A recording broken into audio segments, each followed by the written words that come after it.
आज क्रांति सूर्य स्वतंत्रता सेनानी धरती आबा भगवान बिरसा मुंडा की जो जयंती है, यह फतेहगढ़ की पावन धरा पर होने जा रहा है। इनके उपलक्ष्य में आज इस शुभ अवसर पर मैं हमारे तमाम आदिवासी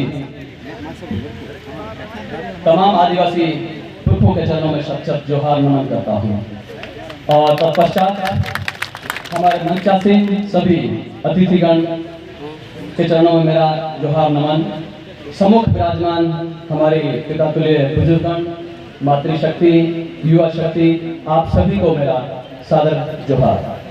मान जी, जैसा कि आज आपको विदित है, आज जो ये कार्यक्रम हो रहा है, ये भगवान बिरसा मुंडा की जयंती के उपलक्ष्य में होने जा रहा है। और आपको बता दें, भगवान बिरसा मुंडा की जयंती जो है 15 नवंबर को थी, लेकिन समय आपके इस स्थान को आज 17 नवंबर को मिला है। तो आज इस पर मैं कुछ बताना चाहूँगा कि आज सभी ने पहली बार सुना होगा धरती अब्बा भगवान बिरसा मुंडा, ये पहली बार सुना होगा। तो इस पर मैं कुछ प्रकाश डालना चाहूँगा, ये कैसे हुआ। उससे पहले इनके पुरखों से इतिहास में थोड़ा लूँगा, संक्षिप्त में लूँगा। ये बिरसा मुंडा जो है, ये झारखंड की साइड में थे। इनके जो बुजुर्ग थे, पुरखे थे, वो चुट्टू मुंडा और नांगू मुंडा थे। ये दोनों इनके पूर्वज थे। और ये अपने निवास स्थान के लिए घूमते घूमते ये आ गए थे, अपने जहाँ पर छोटा नागपुर है वहाँ पर आ गए थे और नदी के किनारे रुके। तो नदी में एक मतलब ऐसा कहें कि लकड़ी जो तैरती हुई जा रही थी, इनको जगह चाहिए थी, इनको नदी के उस तरफ जगह अच्छी लगी, इनको वहाँ बसना था। तो उन्होंने उस लकड़ी को अपनी नैया बनाई, लकड़ी पर सवार होकर के वो उस तरफ चले गए, वहाँ पर वे बसे। अब वहाँ पर जब ये बसे तो मतलब वहाँ पर लोग और भी आगे बसने लगे। जैसे बसते गए तो वहाँ पर क्या हुआ कि अब ये एक नगर बनने लगा। और इस नगर का नाम क्या रखा गया? चुट्टू को कहा गया चुट्टा और नागू को नाग। चुट्टा नागपुर पुर बन गया पीछे, छोटा नागपुर इन्हीं के पूर्वजों की वजह से बना है। छोटा नागपुर बिरसा मुंडा के पूर्वजों का ही है, मतलब हमारा है। और वहाँ पर रहते हुए कई वर्षों तक रहे। उसके बाद में उनके जो पुरखे थे वे फिर वहाँ से आगे निकले, क्योंकि वहाँ भी जगह भर गई थी। तो वे फिर वहाँ से आगे आए और एक उल्ली हाथू गांव है, वहाँ पर बसे। अब उल्ली हाथू शब्द क्या है?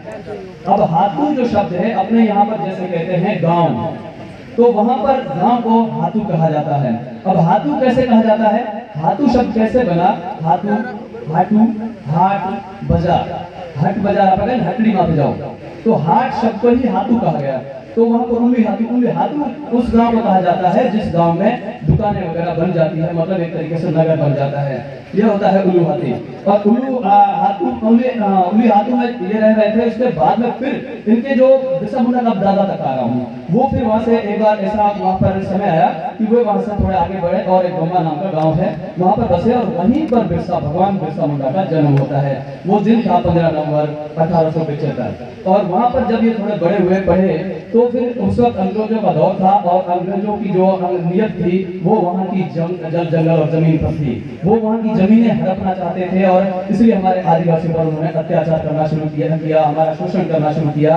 तो फिर बिरसा मुंडा ने 25 वर्ष की उम्र में अपनी इस छोटी उम्र से ही इन्होंने वो मतलब अंग्रेजों के शोषण के खिलाफ उलगुलान चलाना शुरू किया। उलगुलान का मतलब होता है एक विद्रोही, एक आंदोलन, एक जंग छेड़ दी।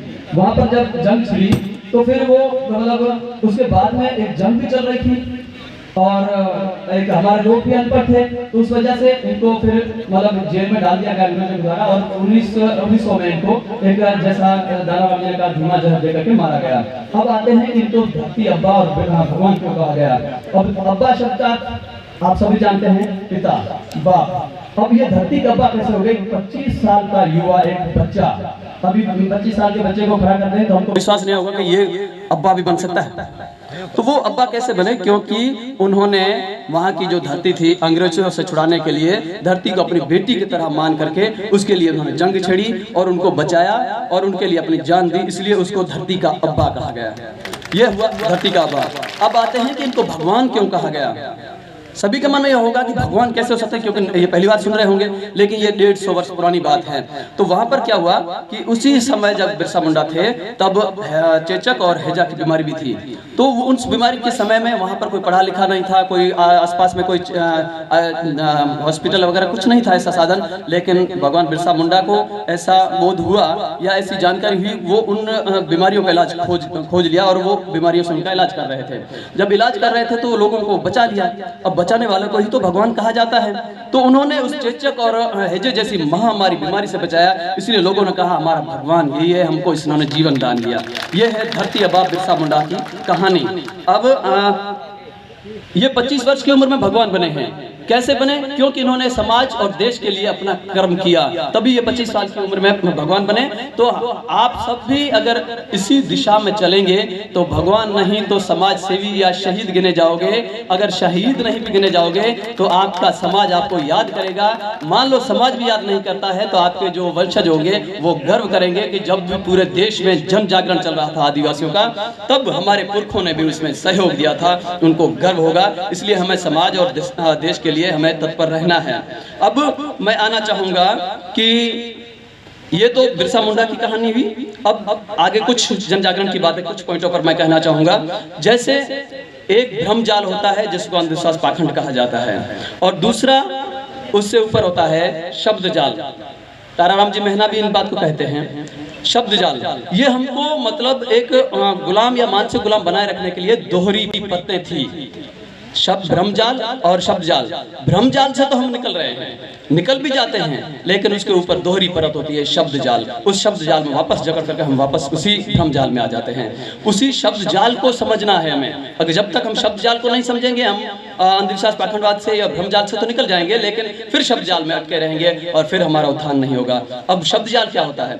मतलब जो हमारे इतिहास को दबाकर रखने वाली विचारधारा के लोग हैं वो हमारे इतिहास को दबाते हैं। अगर कोई नहीं दबाया जाता है, अपने महापुरखे हो जाते हैं, तो फिर उनको क्या किया जाता है कि उनके इतिहास को विकृत किया जाता है या उनके इतिहास को हीन दृष्टि में ले लिया जाता है। और वो इतिहास को कैसे लिया जाता है? क्योंकि उसमें शब्दों का ही फेर होता है। अगर शब्द एक शब्द में थोड़ा परिवर्तन करके, संस्कारित करके और उसका अलग अर्थ बनाया जाता है, फिर उसी अर्थ का अन्य, उसी शब्द का अन्य अर्थ बना दिया जाता है, और फिर हमारा उस इतिहास से, हमारा जो अर्थ से हमारा वो जोड़ दिया जाता है इतिहास, और फिर हमारा इतिहास विकृत हो जाता है। आप समझ नहीं पाए होंगे, शायद इसमें बुद्धिमान भी लोग बैठे हैं, सारे नहीं होंगे मेरी बात को। अब मैं इसको खोल के बताता हूँ। जैसे हमारा लिखते हैं धरती आबा, धरती आबा सामने लिखा हुआ है, सभी लिख रहे हैं धरती आबा। यही तो शब्द जाल है।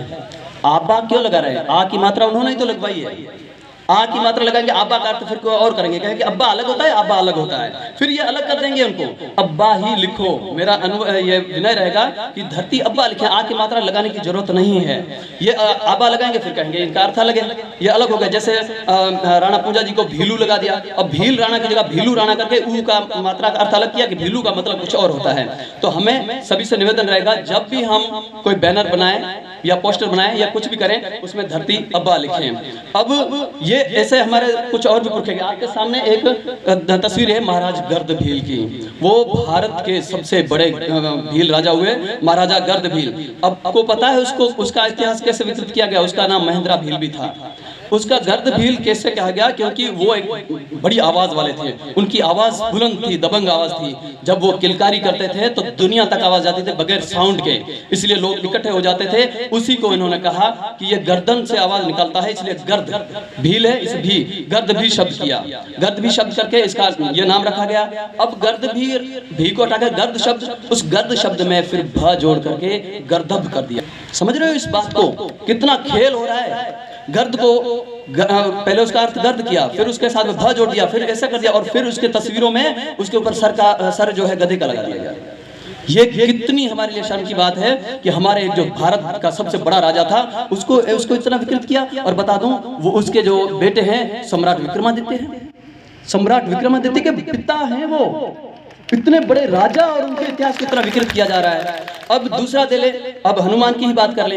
हनुमान कोई बंदर थोड़ी था, वो आदिवासी था। जब हमारे लोगों को जंगलों से, शहरों से जंगलों की तरफ भगाया गया, तब एक शब्द दिया गया, नरों में रहने, वनों में रहने वाले नर, वन नर, वनों में रहने वाले इंसान। वन नर, फिर ये शब्द को वानर कर दिया, फिर बांदर कर दिया, फिर बंदर, फिर पूछ भी लगा दिया। इस तरीके से हमारे इस पुरखे को भी छीन लिया गया। तो मेरा कहने का तात्पर्य है कि शब्दों का हमें पूरा ध्यान देना है, शब्दों के बगैर हमें कोई काम नहीं करना है, शब्दों को पूरा गौर करना है।